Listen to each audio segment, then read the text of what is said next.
Nama Brigjen Krisnamurti mendadak menjadi sorotan setelah ramai kasus pembunuhan Brigadir J alias Brigadir Nofriansyah Yosua Huta Barat di rumah Irjen Verdi Sambo. Video lawas yang menunjukkan kedekatan Brigjen Krisnamurti dan Irjen Verdi Sambo pun beredar viral di media sosial.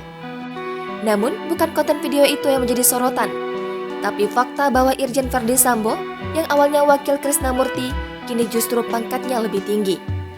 Brigjen Krisnamurti merupakan pria kelahiran 15 Januari 1970. Ia memulai karirnya sebagai perwira pertama Polda Jawa Tengah setelah lulus dari Akpol pada tahun 1991. Akan tetapi, tak berselang lama, Krisna memutuskan untuk pindah jalur ke reserse.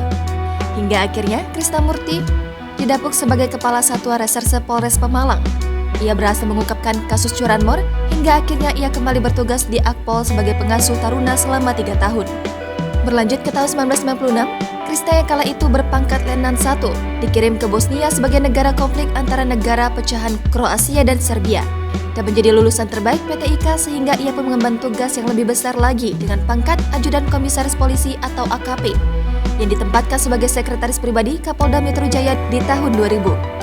Tak lama setelah itu, ia pun naik jabatan sebagai Kapolsek Panjaringan Jakarta Utara selama 3,5 tahun hingga naik pangkat menjadi Komisaris Polisi atau Kompol, serta menduduki posisi Wakil Kapolres Depok dan masuk ke lembaga pendidikan untuk melanjutkan sekolah pimpinan di Singapura dan Australia hingga 2009, tepat di usia 30 tahun.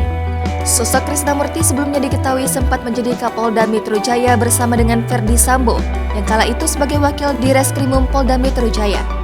Saat ini, nama Krisnamurti kembali terseret setelah Verdi Sambo yang terlibat kasus kematian Brigadir Nofriansyah Yosua Huta Barat atau Brigadir J di rumah dinasnya.